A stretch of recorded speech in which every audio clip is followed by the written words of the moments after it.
Hoje eu vou apresentar um experimento que convenceu alguns dos melhores físicos da história de que o futuro pode determinar o passado. Alguma coisa é jogada contra uma parede com duas fendas, e atrás dessa parede tem outra parede em que a coisa jogada vai deixar uma marca.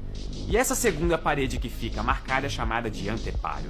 O tipo de marca deixada no anteparo depois das duas fendas revela informações sobre a natureza do que nós jogamos contra essas fendas. E no mundo da física clássica existem dois tipos de coisa, partículas e ondas. Partículas são objetos que têm posições bem determinadas, como uma bola de futebol ou uma pedra. Se você jogar partículas através da fenda dupla, a partícula só tem duas opções. Ou ela passa por uma fenda, ou ela passa pela outra fenda. E como resultado, ela vai bater no anteparo ou atrás de uma fenda ou atrás da outra fenda. E se você repetir o experimento com várias e várias partículas, o padrão final formado vai ser um padrão de duas listras, com as listras atrás das fendas. Ou seja, esse padrão de duas listras caracteriza como partículas se comportam na fenda dupla. Se nós vemos listras, pensamos nas partículas. E ondas são diferentes das partículas. Elas não têm uma posição bem definida no espaço. Elas são vibrações que se espalham. E por conta disso, ondas são representadas com uma ondulação em regiões do espaço. Os pontos mais altos são os picos das ondas, e os mais baixos são os chamados de vales da onda.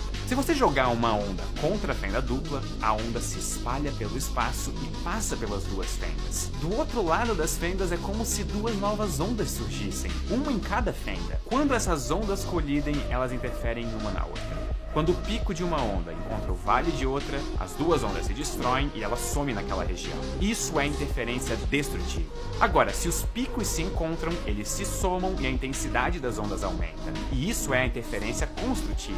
E a maior parte da interferência acontece entre esses dois extremos. O anteparo além da fenda dupla, o que nós vemos como resultado de uma onda é um padrão de interferência. Várias listras marcando os pontos de interferência construtiva separados por regiões sem marcas, onde ocorreu interferência destrutiva. E é esse padrão de interferência que caracteriza uma onda na fenda dupla. O experimento da fenda dupla caracteriza como objetos se comportam. Ondas deixam padrões de interferência e partículas deixam duas listras marcadas. No nosso mundo macroscópico é muito fácil de saber o que é o que só olhando, mas o mesmo não é verdade no mundo microscópico. A fenda dupla oferece a capacidade de determinar o comportamento de um objeto indiretamente. Então qual que é o comportamento dos componentes fundamentais da matéria? Elétrons que orbitam átomos ou os fótons que formam átomos? Será que eles se comportam como ondas ou como partículas? E a resposta é que ambos se comportam como os dois, dependendo de como você montou o experimento. Ou seja, se você jogar um elétron contra uma fenda dupla, é possível que você veja um padrão de duas listras sólidas,